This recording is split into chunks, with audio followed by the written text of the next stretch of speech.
Alright, hope everybody's doing well. And one thing I've learned over the years is the Goodwill bins, you never know what's going to happen. You just never know. Sometimes they've been wheeling out recently bins just records only mostly.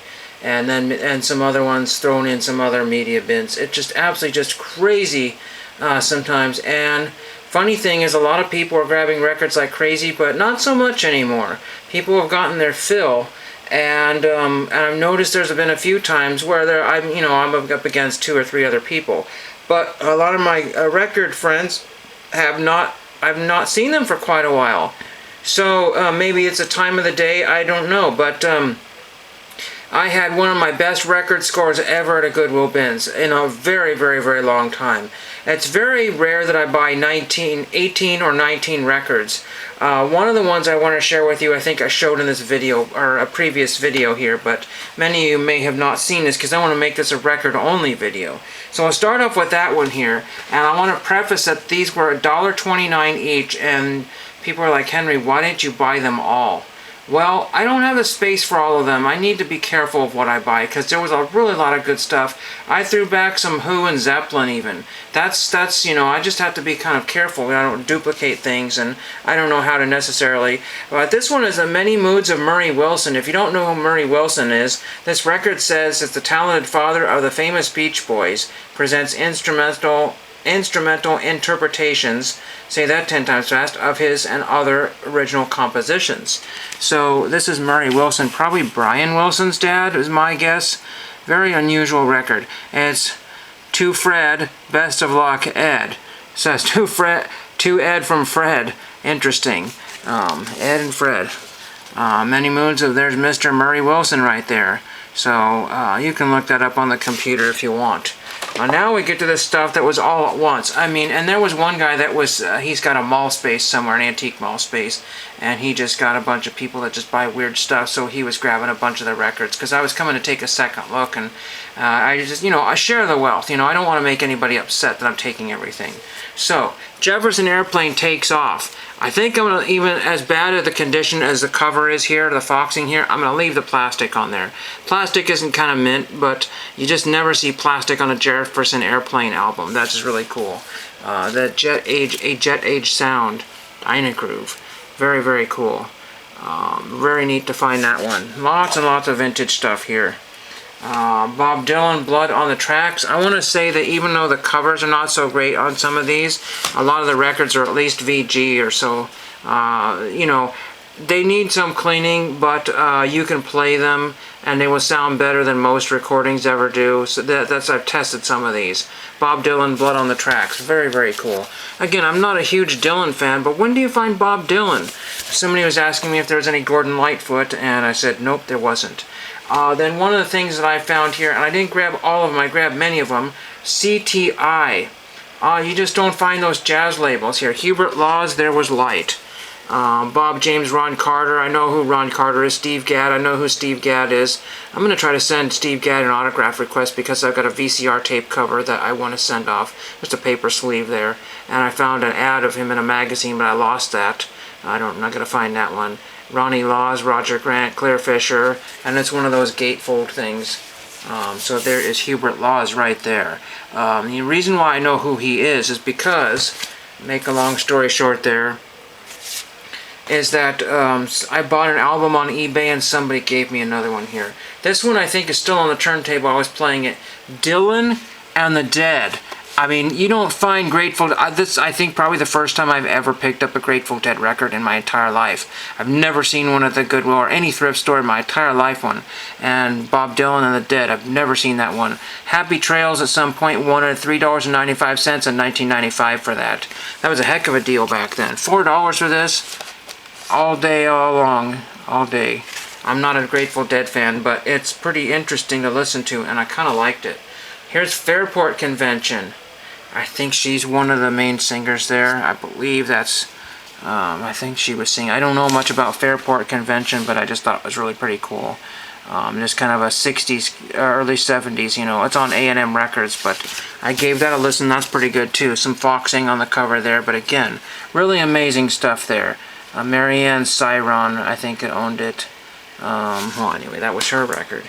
Then we have this one here. This is Brian Auger's Oblivion Express. I think that was 72. Don't quote me on that one. On RCA. Very unusual to find this stuff. Look at that. That is just craziness right there. Absolutely insane.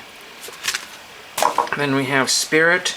I know a little bit of Spirit, but I found the best of Spirit. Somebody paid $3.50 in 1997 for this, or 92 or 97, I can't read that. Sticker's been partially peeled off there. I think it might have been Happy Trails. So this guy bought a lot of records of Happy Trails, or this person who owned all this stuff here.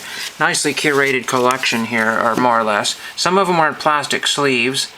So there's that one, probably from 70. I don't know when that was. Then I have Cold Blood, or Cold Blood. And I already have it, and the cover's not in really great condition, but it's a promotional copy, not for sale. And there is, oops, there's a piece of paper in there. I didn't notice that. Wow, and a white label sample copy, not for sale. A kind of spine is split, but where do you ever see that? That was probably would have been left behind. That would have definitely left behind. Let's see what this piece of paper is here. Oh my god. Oh, what the heck? I just felt, oh my gosh, okay. I don't know, Lydia Penn's Cold Blood, Thursday, January 30th. $6 at the door, Peacock Tavern, Corvallis, Oregon. Is that 1992? What the heck? Wow. Look at that. I got a poster. I got a gig poster. Oh, neat. Neat. That was in the promotional copy there. I'm going to look through these other records and see. Then I grabbed this one here. George Benson Space on the CTI label again. That is the first time I've ever found CTI. I passed on some CTI sleeves one time, and I was really, 45 sleeves, and I had to go to eBay and buy some, and they were not cheap. I think they were 2 for $4, which is cheap enough, but I had to pay shipping, so it was like $5 or $6 for 2 sleeves. But I had a famous musician. I had Ron Carter autograph one of those for me. And see, there's Ron Carter. Was he in this one here? He was not. Hubert Laws again. Steve Gadd. Cliff Carter was in this one. Really cool. Really neat there. So that is cool.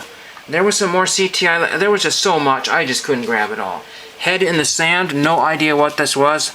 I listened to this very quickly. It was jazz funk maybe. I really don't remember. Head in the Sand, and this is out of Portland, Oregon. Absolutely insane, Portland, Oregon. I wanted to say this was sometime out of the 70s. Sand. So Sand was the band, I guess. Head in the Sand. So there is that one. If you know anything about Head in the Sand or how rare that is. I haven't looked up any of these things yet. Then we have Bob Dylan, Hard Rain. I mean, it's just amazing. The hits just keep coming. Just absolutely one after another. One after another. And there is the back of said album. I'm not going to look up every single date. Some of these you might know, some of these here. Somebody found a brand new factory sealed Christmas Kelly Clarkson album, and I didn't see that. You know, if you're really a serious record collector, you have to look at every single one. Once, twice, and sometimes 3 times. This was kind of in the ones that I already picked over, but I said, you know what? I don't have a single Jimmy Buffett album, and they're getting harder to find. A white sport coat and a pink crustacean. Very cool to have that one. This is like early 70s. There was a Charlie Daniels one where he was wearing like some sort of like hippie or patchwork shirt. I should have grabbed that one. You know, I just didn't grab everything. Otherwise, I'd be like $50 or $60 or more, which is still a very heck of a good deal. It's just that you got to consider the source where I'm buying this stuff. Here stands Fats Domino. Absolutely insane. $3.98 is what somebody paid for it when it was new. It looks like it got folded over, maybe in the bins there, because again, this stuff was being thrown around like it was trash, and this is the original sleeve because that's the $3.98 sleeve on Imperial Records there. Very cool. This is probably what, circa 1960 maybe? Not really sure. Piece of something in there. I don't know what that is. No, or it's just a scratch on the sleeve. I don't know. Weird. And we just have a few more here. This one was in a plastic sleeve. I removed it so you can see it better.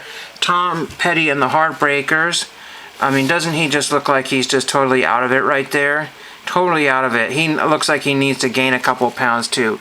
He probably weighs 90 pounds right there. I'm not even joking. If that. Very, very like he just needs to eat a whole couple of pizzas there and be alright. But anyway, it turns out that this is a 2016 Geffen Records reissue. Amazing. Absolutely insane.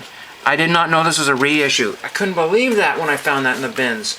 That's why it was in a plastic sleeve. I couldn't find anything special, but it's in a MoFi sleeve of all things. This came in that same collection. I don't understand this anymore. And it's possible that Goodwill picked out a bunch of records there. There's another sleeve, inner sleeve here. And there's the inner sleeve there. There's Tom Petty contemplating life. Oh, it's actually smoking right there. Right there. And then there's the back of it there. There's Tom Petty there with the... you know, a Groucho Marx type look there, so that's really cool. I used to have this album back in the day. I might actually have a copy of it, but this would be an upgrade. I don't know. We'll see. We'll see how that goes. I don't know what this goes for, but probably about $25, $30 maybe. And then we got 2 or 3 more here. We have the Baddest Turrentine, Stanley Turrentine. Again, another CTI label. This was a relatively mint-looking cover here. I could not believe this. Again, I don't know a lot about CTI, but I know that that stuff is sought after. And you just don't find this stuff at thrift stores ever. Ever, ever, ever, ever. And there's Stanley Turrentine right there, probably. Look at that. These jazz aficionados are probably just going, oh my gosh, where do you shop? And there is the back of it. I mean, again, the first time I've ever seen CTI in my entire life, or actually the only time I ever paid attention to it. Wow, amazing. Just absolutely sickness here. 2 more records. These are more of the vintage ones here. 77 Sunset Strip. I don't know how the song goes, but I kind of do. But we got Ephraim Zimbalist Jr. We have, that's Ephraim Zimbalist right there. And then we have Eddie... Kooky Burns, Ed Burns. Wow. Really neat. I don't know who Roger Smith is. I don't know him, but Kooky Get Your Comb or something like that. I don't know. Really amazing. And last but not least, classic Jen and Dean, Surf City and Other Swingin' Cities, Detroit Soul City. Wow. Because I'm going to Surf City. No, I don't know. Anyway, probably. Yeah, Surf City. Wow. Memphis. Oh, wow. Amazing. Amazing. Let's look at the condition of this one here. I think this was all of it here. I think that was all of it. Hopefully that was all the albums here. That looks pretty clean. I mean, I don't know if it's a first press or anything. I don't know about any of that kind of stuff there. But, again, $1.29 a piece. I wished I had grabbed about 10 more. I really do. Because there were some other things. I don't know about the other CTI stuff. And I threw back some Zeppelin that had some damaged covers. Again, I should have looked at everything, but again, it's one of those kind of like, you know, shop till you drop type things, and I was really quite tired. I wasn't actually expecting to spend any money on any albums. I was looking to just kind of get out and stretch my legs and do something a little different, and that is crazy. So you can still find records at a very, very few thrift stores. But not ever at the Goodwill main stores. I've seen people look through. You might find one. You might find a Jan and Dean or a 77 Sunset Strip. Maybe a Chet, you know what I mean, Chet Atkins or something like that. But really, nothing else. Absolutely shocking. This is one of my best vinyl hauls that I've ever had. Hope you got some enjoyment out of it. If you know anything about some of this stuff, let me know, and thank you for watching.